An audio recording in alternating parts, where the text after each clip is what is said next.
Fill her up. You're listening to the Gas Digital Network.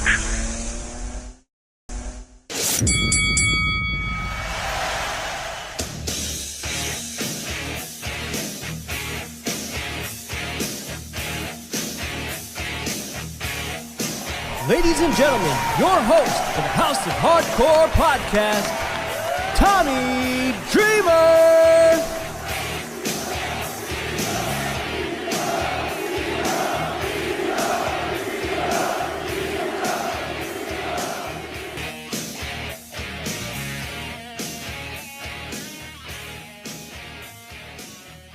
Hello, everyone, and welcome to another episode of the House of Hardcore podcast. I'm your host, Tommy Dreamer, and I know I haven't been around, but as a lot of you know, my mom had passed away, so I couldn't be doing the podcast.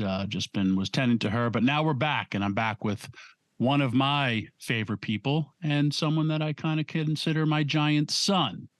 So, Big Connor. Whatever the hell your name is, Ryan, welcome to the podcast. How are you?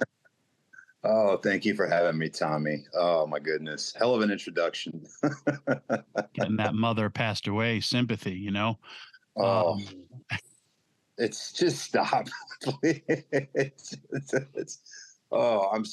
feel terrible about that as it is. Like, I can't imagine. For everybody who knows, Ryan, I'll quickly tell my story. My mom passes away a Tuesday night, and then from there it was like 4 something in the morning, and then I had to take Beulah to a doctor's appointment. She had to have a procedure, and then I went and I did Busted Open, and I did the whole show Busted Open. I didn't tell anybody, and so then as soon as the show ends, I tell like Mickey James and the producer, because I was hosting the show. And everyone just like gets all quiet. Mickey starts crying, and I'm like, no, like it didn't just happen. She died last night. Like, I'm okay. I wanted to be around everybody. Like, I don't need sadness. So then I went to right after the show. I flew to TV, and a lot of people knew my mom passed away or didn't know my mom passed away. So like, and then first off, people are all like, "Why are you even here?" And then the other bunch of people, like, I'm just like, no, like this is where I want to be, surrounded by my friends, surrounded by people that I love. And, it means the difference to me. I didn't cry at all the whole weekend. I had fun. I was running angles. Who was going to interrupt my mom's 10-bell salute? There was a lot of things.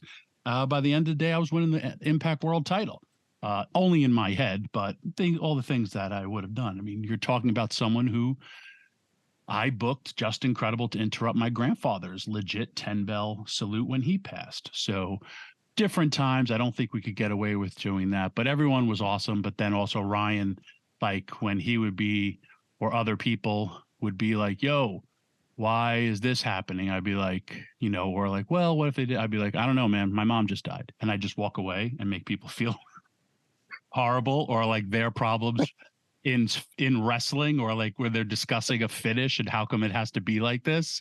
I was like, I don't know, man, my mom just died, and just like be like, oh, really put things into perspective. So anyway, that is me. And every time I would say it to you, you would be like, I don't know what I'm supposed to do. I feel horrible, but I also want to laugh. I do. I want to laugh, but I want to cry. I want to hug you. But I'm so confused. And then like I said, my mom's birthday fell on Mother's Day. And I was like, man, I wish I could have run a pay-per-view. I would have had so much sympathy as a babyface. I could have won the title. Like, just that's how you book things, bro. Real life stories. Anyway, I'm a maniac. That's my story. This is why the House of Hardcore podcast took a bit of a sabbatical, but now we're back. And like I said, we're back with one of my favorite people in the world. All right. My first question I ask everybody: what got you hooked on this wonderful world of professional wrestling?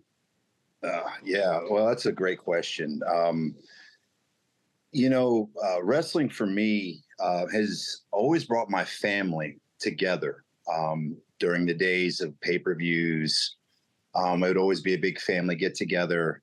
My grandfather, who is my hero, who obviously, he passed away. But we used to sit there and we used to watch wrestling together, and he had old tapes. We'd watch old black and whites. And it was pretty cool. His favorite wrestler was Yukon Jack, which I thought was pretty cool. Baron von Raschke. He would always talk about those two. So it was always around me, Tommy. Like, wrestling was always a part of my life. I just never knew I wanted to do it, probably until early, maybe when I say early, like probably like early 90s. Then I really started trying to venture into it. Probably, I want to say 97, 98 era, but it's always brought me so much love. And anytime I think about wrestling, I always think about family and the bonds that it created for me, personally. And it was one of those things, growing up, like my favorite wrestler was George the Animal Steele, this wild man who would eat a turnbuckle. And I was memorized by that as a child. And I loved Leapin' Lanny too. I thought the coolest thing was when he would go out there and he would throw Frisbees. I used to always want to catch one of those when I was a kid. And I was graced to get to meet him and build a relationship with him. And I found out too, which I thought was really neat about Lanny, was that he told me that he always used to write a different poem on the back of a Frisbee. They were never the same. And I thought that was one of the coolest things ever. I used to love Howard's introduction of him. It was always so good. And there were so many times when I'd work in the office and I'd be like, and he has a poem for us all. And like, for a heel, it was also great. But like, as a baby face, it was hokey. But but as a heel, man, it's so, especially like at a Ravis 80s wrestling crowd. Oh, it was phenomenal. You're right. I think should have been his spokesperson for all time, because it was just so out of like left field with that. Yeah. So you already answered my question about who was your favorite, who was your guy. So that's pretty cool that you also got to meet him. I think that's a beautiful thing about our industry is like, a lot of times, like for me, Dusty was my guy. Not only did I get to like meet him, I got to tag with him. I also became really, really close with him. And then you share these bonds, and it's really, really cool. Where did you grow up? Because I'm already finding out things I didn't know about you. Oh, well, so I was born in Grand Rapids, Michigan. I probably lived there maybe about 2 years of my life. And then moved to Tennessee probably briefly for about a year. And then most of my, pretty much my childhood growing up all the way to, honestly till now, it's always been South Florida or the Florida region. So I pretty much consider myself a Floridian, even though I was born in Michigan. I was a Yankee, but I spent most of my life in Florida. So can't beat the weather, right? So was your family, like your grandfather, your father, always big? Yeah. Well, my dad was a very big man. My dad was 6'4", 400 pounds. So he was a gigantic teddy bear, and he was a truck driver. He used to drive 18-wheelers. He's just so soft-spoken, so sweet. And my grandfather was a big man as well. He's about 6'3". I would probably dare to say 270, 260.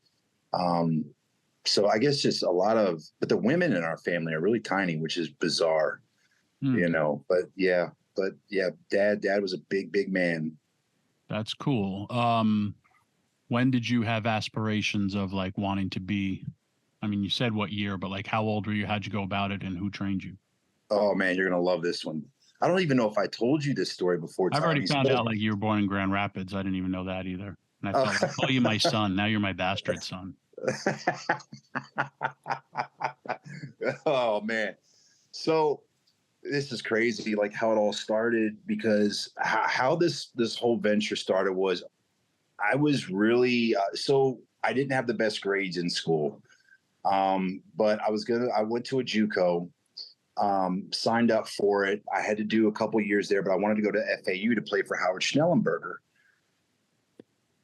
Needless to say, XFL started up. And so when the XFL started up, I thought, hey, here's a cool idea. Maybe I can try to get into football that way. So one of my buddies, he did some landscaping, for he had a bunch of clients down in South Florida. One day he reached out to me and he said, "Hey, Ryan," he goes, "Listen, man, I need some help if you don't mind coming out and doing some landscaping work." And I was like, "Hell, man, I need a couple bucks." So yeah, sure, why not? So he knew what he was doing, and I didn't know this until the end. But I was sitting there, I was helping him. We're laying rock, doing everything. This lady came out. She was super sweet, super nice, and she goes back in, and he goes, "Hey, you're never going to believe whose house this is." And I'm like, "What do you mean?" I was like, "We just met the owner." He goes, "No, you just wait." So Lord and behold, Sergeant Slaughter comes walking out. Nice. And I go, "Holy crap." I was like, this is Sergeant Slaughter. And what's funny was it wasn't because of the wrestling that made me love him. It was G.I. Joe. I was a huge G.I. Joe fan when I was a kid growing up. And so I just dropped everything, and I walked over there and we started talking. And he asked me, he goes, "Hey, kid," he goes, "You ever thought about becoming a professional wrestler?" And I go, "No, not really." I was like, "I love it, but I never thought about doing it. I don't know if I can do it." He's like, "We should think about it." And so he ended up getting me in touch with this gentleman by the name of Rusty Brooks down in South Florida, who trained Gangrel. So, that's kind of where. Rusty Brooks. What's that? The Cannonball, Rusty Brooks. Yeah. Yeah. Oh, yeah.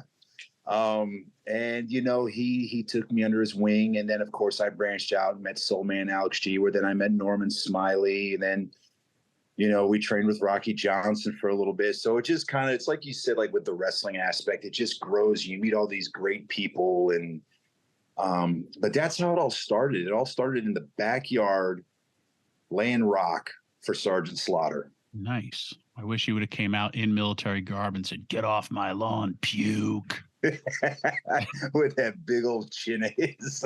One of the greatest big men in the wrestling industry. Oh, just like you, a lot of people don't realize like how big you are. Same with Sergeant Slaughter. Like people don't realize how gigantic of a man he is, and one of the best workers of all time. Heel or babyface takes one of the best turnbuckles to the top turnbuckle belly flop. Like, oh my God, he's just so good. Yeah. That's awesome. Also, do you know that Rusty Brooks has scored a victory over one Tommy Dreamer? No, I did not know that. So has Dusty Wolf. So has Steve Lombardi. I lost to them all, bro. I've done a lot of jobs in my life. Yeah. Oh, I worked with Rusty Brooks in the Bahamas and for the Savoldis, and I worked with him somewhere else. And he did one of the greatest spots ever where I was kicking his ass. He bumped out. He went and he got out of the ring. He was jaw jacking with a person, and then he rolled, like got up on the apron, and like he told me I was jaw jacking with him, and he went in to like duck under the ropes to like come after me, and he caught his bottom foot on the bottom rope and took a face bump. And I thought it happened by accident, but like he did it totally on purpose, like to make himself look like, an idiot. He holds a victory over me. A lot of men have gone there. Oh, wow. And he was a great wrestler. He really, for really being was big, right? Like you don't realize how big he is until you see him in person too. As another big guy. Mm-hmm. I mean, he could move really good for his size. So, all right. So now you're doing Florida Indies. Yep. What is your first break? Like, how do we come together here? You send me a VHS tape? Yeah. What's up, VHS tape? You're old, bro. Hey, man, I'm cool with it. I've accepted it. I'm all right. I'm past that now. It was Angel Orsini. Okay. That's how it started. And I remember she trained at Rusty's for a little bit. And I said, just one day, I was like, Angel, do you think it's worth trying to reach out to WWE and try to get a job? And she's like, oh my gosh, I know Tommy Dreamer. She's like, put a tape together and send it to him. And that was how you and I made the connection, was through her. She was the ECW Prodiget. So yes, wow, I totally forgotten about all this. That's awesome. Yeah, and I sent the tape in, and I can see it still like it was yesterday. I remember you were trying to reach out to me, and my dumb ass wasn't picking up the phone. Yeah, man. Screw this And 203 number. These marks. and I remember Angel reached out to me and she's like, Ryan, what the, you need to call Tommy now. He's been trying to get in touch with you for the past 2 weeks. And I'm like, wait, what? And I had, it was an impact door I was carrying while I'm talking on the phone. And I was like, oh crap. I was like, I threw the door down, broke the door, and those are not cheap. Right. And so then I called you up, and I'll never forget this. You go, hey, dude. I was like, what? I was like, yes, sir. And he goes, do you want a job or what? I was like, yeah, do you want me to start right now? Because I remember like everything it was just so it was like my life sucked so bad at one point. And then within a matter of seconds, it was just like, oh my gosh, this is the most amazing thing ever. But yeah, I was on the job site when that happened, man. That was crazy. I totally remember, like, because John was like, where's the big guy you hired? And I was just like, because now you totally flash back my memory. And I was just like, yeah, I've been trying to get, well, what the hell? And I was like, no problem. Because, with WWE, as soon as like they want something, it's like an emergency. You got to have it happen. And I kept trying to get in contact with you and I never heard back from you. That's sort of the same story with Davari. Davari would call me every 3 weeks when I was again, for those, I'm opening up another developmental, and I was able to hire a lot of people who were on my radar. And so, and by developmental, it'd be like, I was the guy in charge of NXT and what would be NXT now. And I had OVW and I was opening up Deep South Wrestling. Well, WWE was, and I was filling it up with bodies of people that I've been trying to get hired. Davari, he would call me all the time. And then he got word from Ken Anderson that because I had hired Ken, and then Davari gave me his wrong phone number. So then when Davari called me, I was just like, hang on. And he was like, oh my God, Tommy Dreamer's never told me to hang on. And I was just like, is this your phone number? And I read it back to him. He's like, no, you got the lot. I go, no, you gave me the wrong number. And I was like, he's like, I'm sorry. I was like, anyway, do you want a job in the WWE? It worked out, How old were you? Oh God. I want to say when you hired me, I was 20. Well, I definitely was in my 20s. I want to say I was 25 or 26, I believe. Nice. So now you got to go. I got to relocate you to lovely McDonough, Georgia. And the training is on. And it's on. Deep South. If you also think about it, you have met so many people then that are still in your life today. So like when you said, like, one, your life was crap. It got changed in a heartbeat. But then you go to this unknown place and it has literally changed and molded your life forever. Like I always say, everything I have in my life is because of wrestling. Yeah. Yeah. I mean, and I think, we were doing that show for Rhino, and I had to, there was so much I wanted to tell you that I didn't tell you. And I remember that day we were at the show and I wanted to say something to you so bad. And I just was at a weird point in my life. Well, let's just fast forward that. We'll get to that. Awesome. Yeah. I don't want you to cry just yet. Come on now. So I'm not going to cry. You were in the I'm the guy who cries. You're in developmental. Yeah. And you went through not only Deep South. Yeah. Then Florida Championship Wrestling with Steve Kern. Steve Kern, yeah. Did you do OVW too? No, that's probably the only one I missed them in Memphis. I think you were there a long time. I think you were like one of the few holdovers for a long time. Yeah, I was. I was there for quite some time. And then FCW turned into NXT. Yep. So I was. Well, real quick, favorite Deep South moment. Oh, not including Festus. Oh, about living with Festus. Oh my God. What a household. Man, there was a lot of good times there. Just to narrow it down to one moment. This is even a political answer. It's like anytime I was around Knox and Drew or Festus or Gallows, but like it was always such a great time with the three of us. Right. I always enjoyed, we always trained really hard and we worked hard, but man, when those days would be done, we got to really bond. We grilled, we hung out. And I think that's what I loved so much about that. Looking back at it now, it was building those relationships. It was not like I love wrestling, but it was so much more than just wrestling. We were building a family.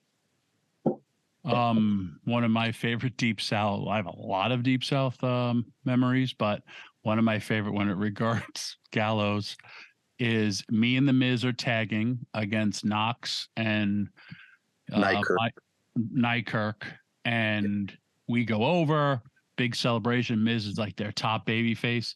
Gallows comes and lays us both out. And meanwhile, I'm his boss. I also hired him. He's beating the hell out of me, and he goes and and I was just like, hey man, I don't wrestle as much, so like, please don't kill me. He's great with me. And then he's choking me. And as he chokes me, he goes like he's biting me. And then he screams on top of his lungs, "I hate you, Tommy Dreamer," but right into my ear as he's biting me, where I don't know if you've ever had someone yell directly into your ear. Oh, terrible. It's like a gunshot. And you're like, whoa. And I had to get off. And I came back and I'm like, oh my God, my ear is killing me. My ear is killing me. And thought he had heat because it hurt so much. He just straight up screamed in my ear, "I hate he hate me, Tommy Dreamer." I was like, "You're such an idiot. Why would you do that to me? Everything was fine. I escaped an entire match unscathed, and yet he pulls a Festus moment with his boss. Hence why it blows your eardrum." Correct. All right. So then we go to FCW/NXT, and where NXT is really where you begin to shine and show your talent and your ability. It's also cool that you also now, you start to know Norman already, and then Norman is in the developmental system, Yeah. I think that's really, really cool. It's familiarity. So you really, really begin to get your feet wet in the system, but this is seriously where you and your partner, how did you and him come together? How did all this start? We're kind of I will get to two parts of it. Yeah. So I'll just go all the way back to how it originally started with the Ascension. How it all originally started was, I remember it was NXT season 5. It was the get voted off NXT version. And I remember I got voted off. I was really upset. And I remember Bill DeMott texted me and said, "Hey, come in tomorrow. We've got, an idea for you." And so, I was like, okay, yeah, sure. It sounds great. I'll see you tomorrow. So flew in, went straight to practice. And Ricardo was there. And Ricardo had this group of people. It was Ricardo, Tito, Shaw, myself, Tom, Latimer. And I just looked at all of us and I said, well, could this clearly indicate that nobody knows anything to do with us? I was like, just none of this even looks right to me, And I remember Ricardo had to go away. They had TV that week on the West Coast. And I remember texting Ricardo, "Hey, we got promos today with Dream. What is it that you want us to talk about?" Because he was when playing. You say Ricardo, is that Alberto Del Rio? Del Rio. Okay. Yep. Okay. Yep. This was his entire vision, and the vision of the Ascension was all these chakras and everything. So I was like, okay, cool. So I texted him and I said, "Hey, Ricardo, what do you want us to talk about?" He goes, "Talk about the Ascension and what it means to you." So I was like, okay, cool. So I told everybody to wear black. And so I just sent a mass text out. Let's all wear black. Let's talk about what the Ascension is and what it means to us. So we go there.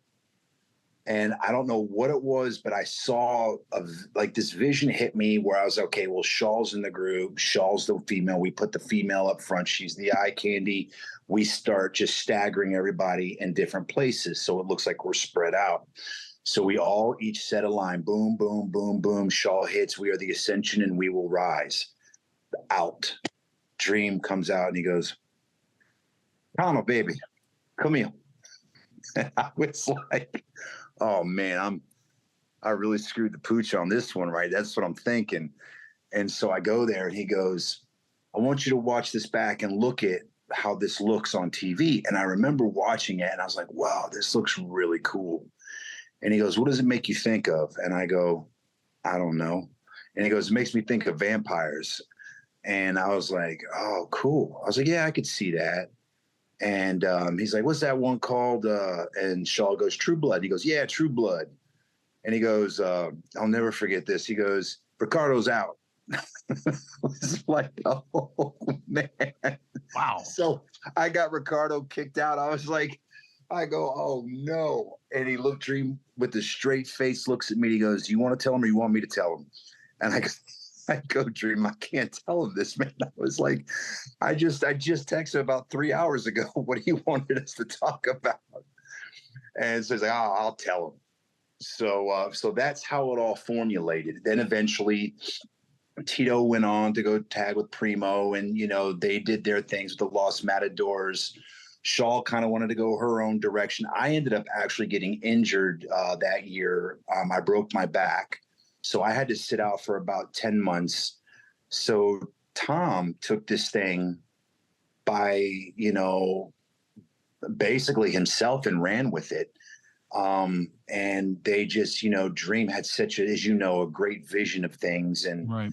is just such a genius and so brilliant. And he had Tom come out with lights and stuff. And so then when I came back, then it just worked. It vibed and it went really good. And I think a lot of it was based off of that. He was like my little brother. The day I got rehired by WWE, I met him in Pittsburgh to actually pick him up to get into the rental car to take him to the doctors to take our physicals as well. So I had met him back in 2010. So we had a lot of time to build a great rapport, and he would always come over, and it just turned into a brotherhood. And that's how that version formulated. And then of course Hunter saw that at the time, and then he really took to it, and then he wanted to put his hands onto it as well. And so, once you've got Dream and Hunter in your corner, that's, it's kind of hard to fail at that point. Back up for a second. You said you gotten let go by WWE? Yeah. Well, no, I actually no. So 2000, no, I came back in 2010. Oh, okay. Yeah. 2007, I ended up asking for my release. So I took about a 2.5, 3-year hiatus. What'd you do? Just hang out? Be miserable. Yeah, that's good. I could picture you doing that. That's awesome. Hate myself, And then they hire you back. Right. So then all this stuff happens. That's very, very cool. How come I didn't remember you getting asking for your release? And this was while you gotten hurt, or? No. So I asked for my release back in 2007. This would have been the very beginning stages of FCW when I was they were putting me out on the road. And I had some issues I needed to work through, which I needed to step away for my personal well-being. And it was just a move I needed to make for myself. And then, it was one of those things where didn't know if I was going to be able to come back or not. Had no clue. But I do remember, and I will say this, that John Laurinaitis did tell me, he goes, "When your head starts going below water, you give me a call." And that is exactly what I did. And within 10 minutes of an email, he got right back to me, which was insane. So shout out to Mr. Laurinaitis. Yeah. And that's cool. And also you got hurt, and WWE continues to pay for you. So yes, very, very blessed for the whole WWE and the system. And what I also tell everybody, man, you became a better worker being in that system, as well as like your TV ready being a part of NXT, and whether they used you or didn't use you, but like you became a better worker, but you became a great worker, and the whole with the ascension, because I mean, you guys were on the rise. There was like so much buzz about you from your killer matches that you were having in NXT. Yeah, yeah. And then there was a point where when we really started getting steam would have been when Vic came in. And that was that would have been 2000, mid 2013, beginning of 2014, I want to say. And Vic is a workhorse. And so, I think when we were doing the lights and all this stuff, Hunter had this vision of making us more grittier. His style. It was just making it more raw.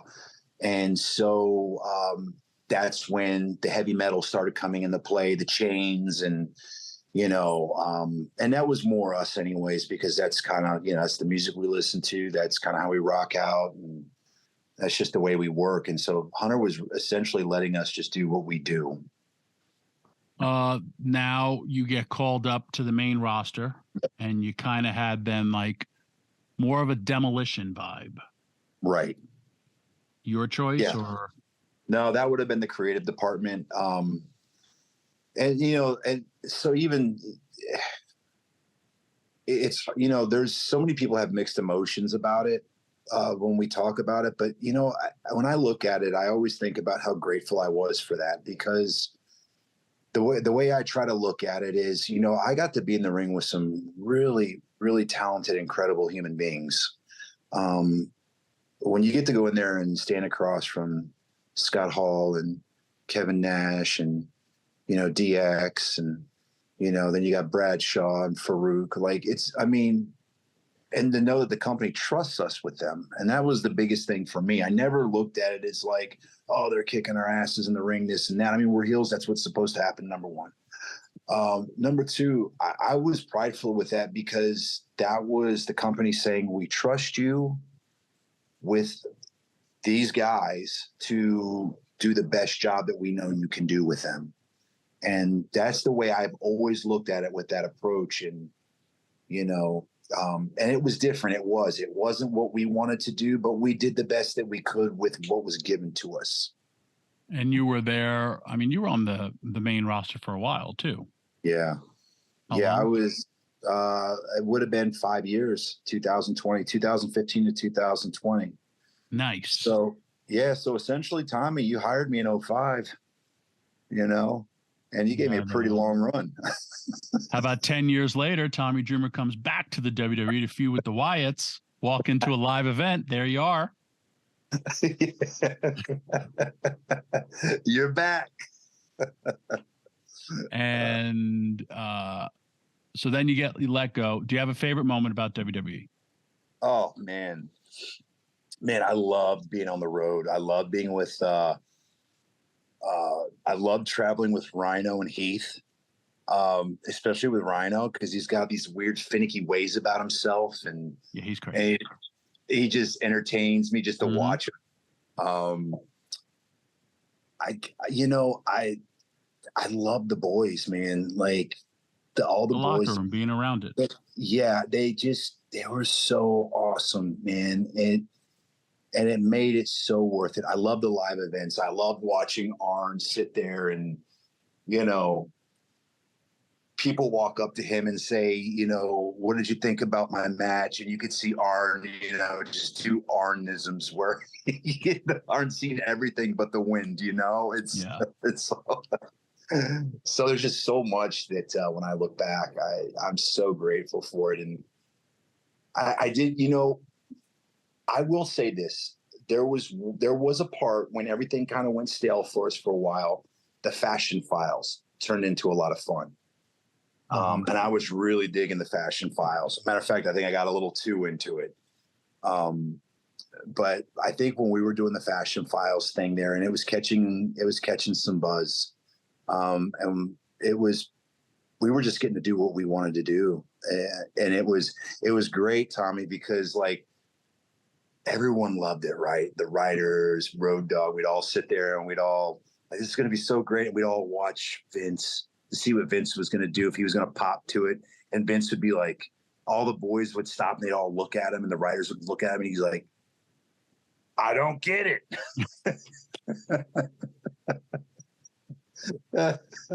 Damn it. Yeah, he didn't get it. So, and I, I'm gonna be honest. I think the fact that he didn't get it made it even better for me, because I was like, "This is great, man! Like, this is the best part." So, but yeah, I know Robert Evans had told me about a lot about that with the Fashion Police, and he was, in WWE during that time, and he would love it, and he would spend time producing it as well. And then all of a sudden, like the Vince approval, he'd be like, "What is this?" But everybody else likes it. Yes. Yes. And everybody would laugh. And then once Vince didn't get it, everybody would stop. It wasn't so funny no more. But I laughed all the way to the bank. I thought it was great. I was but like, then it also did good ratings and all that stuff. So that helps you circumnavigate the world. All right. So then finally you're gone from WWE. You're out there on the indies doing your stuff, you and your partner, as well as you solos. And then lo and behold, you and I meet up on a random Rhino show. And with your other son. Yep. Me and Dylan, of course, rooming with each other. Me and Hornswoggle. And you pull me aside. We have an awesome moment. We don't need to share everybody with our awesome moment, but you said, "Hey, I wanted to say something to you." And I would just, I didn't have the opportunity to when you came back with the Wyatts. We were on the road together, but like, I didn't, I just wanted to get some stuff off my chest, and it was all very, very complimentary and very, very cool. But then I was just like, man, he moves really, really good. He's still in great shape. And that's when I go and I was like, man, I had totally forgotten about you. And I was like, I want Scott D'Amore because you're so big and you're moving so good.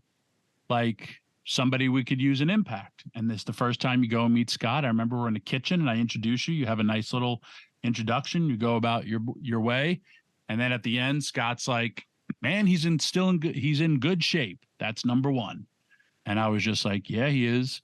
And then he's like, yeah, he moves really, really well. And it's like, man, he's so big. But for a big guy, he moves really, really well. Cool. That's the end of how that goes. And then we're looking for somebody for Josh Alexander. Dreamer gives you the phone call again. Say, hey, man, we're going to do this, and this. Ever. Best phone call ever. You sat there and you said, hey, man, we might I got something for you. We're going to be in town. You might like it. You might not. And I was like, hell yeah, Tommy, let's do it, man. Let's do it. You have a good showing. Here's the best part. And I think everybody who listens to this, as well as, if you're a wrestler, he was to come in and put over Josh Alexander real quickly. And I was like, hey man, this is what they're offering. The next day you'll have a match. It'll be more of a competitive match, but this is kind of like a tryout for you, blah, blah, blah. And you were like, cool, I'll do it. Went out there, did his job to the best of his ability. It worked. And the next day had a equally as good match, and then got him on the radar of the company that he's currently employed with. And it was like, we don't have anything right now, but I'm telling you, I know we will have something. Cause again, like, you impress the boss with your work, your professionalism, just, being you. And then lo and behold, Eric Young leaves, and we're like, hey man, we want to do a tag team. What about Don? And again, Scott's like, he's in great shape. He moves great. He did great business for us. Let's bring him in. And I don't know how long in between. I want to say 4 to 6 months. That's about right. Yeah. And then, hey, not only do we want to give you this opportunity, but we want to hire you again. So I got to hire you again. I get to hang out with you, and very, very blessed that I do. And you did. I mean, you also and I kept telling you hey man, this place is different. And you even have your moments of it was early. I kind of view it as a battered dog, where a dog sometimes when you're get over here, and the dog quickly whimpers his head down. You're like, no, I love you. I'm trying to hug you. But like, hey, we're doing this, but we're going to get to here, or hey, we're going to be pushing you. And you're like, this is all new conversation to me. I don't know how to feel. I'm waiting for the rug to be pulled out. Yeah.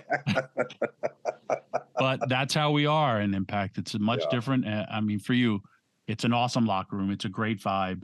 Like you said, hanging out with the boys, you know, even when you bring your beautiful wife and your son to the shows, everyone's like welcoming, endearing. And it's very, very cool, because this is all our dreams. And like, I always go out of my way to make a locker room better, because that's how it should be. Like, you know, this is what we all set out with that same goal to do.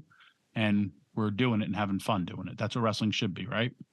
I agree. Like, that's the one thing that, you know, it's so funny that you even say, you know, you talk about that locker room, because I'll never forget that night, even driving back, you know, to go out there and, you know, to do the quick job to Josh, which was great, because Josh is so awesome, you know, and then get to work with Eddie the following night, and just to be able to put in 13 to 15 minutes. But I remember going back and telling my wife how excited I was with everything that happened. And I said, there's something special about this locker room. I said, I can't quite put my hands on it. I said, but it feels like home. And that's the best way I can put it. And she was like, oh, okay, you know, and then I took her there. And then it was like the same feeling that she had. She was just like, my goodness, like this is how it should feel. This is amazing. And, you know, you fast forward, and it's like, that's just the way you want to keep it. And, you know, you get to bring your son, who gets to actually see what you do. And, you know, and it's family oriented. And, you know, a lot of that too, you know, it comes from, you know, guys like you that allow that, you know, Scott, that allows that, you know, loves that brings that family feeling in. And, you know, it's, for me, man, that's at this stage in my life too, that's so important to me. And to be around, not just around people that I love and enjoy being around, but to be able to bring my family into that sanctuary is like, you can't put money on that. Yeah. I agree wholeheartedly. And you've had a great run, and I continue for bigger and better things for you. I also know we're pressed for time, just because you want to get to your beautiful family. Side note, he is married to my other hire, Chrissy Vane, who I should have on as well. And then so my wrestling son and my wrestling daughter got married and had a child. A little weird, but welcome to pro wrestling. Both consider me their wrestling dad, but yet they got married and had a kid together. So it's weird. Oh, geez. What was her name in WWE for her big one-day run? I forgot. They didn't even give her a name. Oh, I can't wait. We got to interview her. Remember she debuted against Tori Wilson though. Yeah. She was supposed to be like a Tori stalker and a lot of other stuff. Yeah. But that's her story to tell, not yours. And I also have a story to tell with her, but that's how my wheels keep on working and keep me motivated. More importantly, you're doing your first ever, and I love it because you're the best/worst business person. You're like, hey, I don't want to bother you, but I would like to book you for a show. And so, but the bigger part is, like, I didn't even know this. There's a charity connected to all this. So please tell us about the show that's coming up. Yeah, it's June 17th. It's Classic Combat. It's my first ever show that I'm promoting. And we are doing it with Classic Casino and Connected Warriors.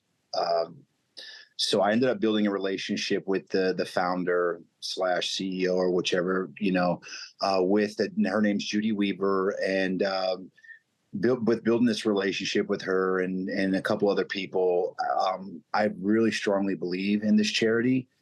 And I thought, what the hell, if I'm going to, try to do my first show, do something that I believe in. And within doing something like that, I want to bring in a team of people that have impacted me, or people that I love, or something that's completely heart-centered.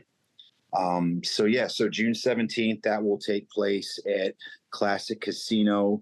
The doors will open at 6. And I'm going to make sure to post all that on my social media as well. They can go to www.connectedwarriors.org if they want to check it out. There's also donation sites there as well that they can check out. Anything, every little thing helps. And a lot of it's, a lot of it helps with a lot of our wounded veterans, which I'm a firm believer in too, with things like that coming from, I've got military in my family. So, but yeah, that's the gist of it. I don't want to take up too much time with that, but I'm going to make sure to have that up on my social media. I'm constantly.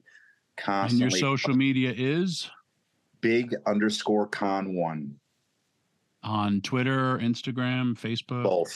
Yep. Okay. Look for the verifications. And this is a big show. Cody Diener, Jimmy Jacobs, your wife, Camille, Tatanka, Eric Rowan, yourself, Latimer, Hotch, and a whole lot more. And more importantly, Tommy Dreamer will be on the show. And now let me give you a piece of Tommy Dreamer history. Do you know that I had a place in Hollywood, Florida, and that's where this place is, and that's where in Hollywood, Florida, I decided I wanted to be a pro wrestler when I saw one Dusty Rhodes wrestle at the Hollywood Sportatorium that is no longer there, and which means I will probably get a rental car again, like I've done before, and drive to the old arena and just stand there, maybe start to cry because that's what I do, and because I remember after watching him wrestle, I turned and I was just like to my father, this is what I have to do in my life. And it was in Hollywood, Florida. And now I'll be returning. Wow. That is so cool. That's a think it was New York, Philly? Nope. Hollywood, Florida. Wow. I would have thought the Northeast too. Wow.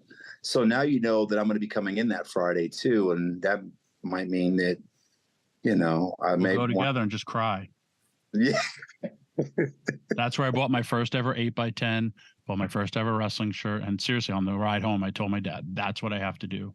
This is what I'm going to do in my life. And I was the biggest Dusty Rhodes. He got me back into wrestling, and it took off for me. And then, like I said, here's our little connection.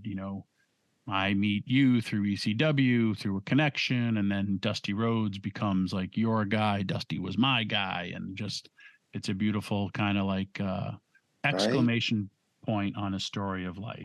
Wow. I never knew that. That really messed me up. Dusty and Bugsy McGraw versus Ivan Koloff and Dick Murdoch. Dick Murdoch just turned and joined Russia, dude. What the hell was he thinking? What's up with that? Stupid man. But the American Dream won. So I was mesmerized, and it all went down in one Hollywood, Florida. Wow.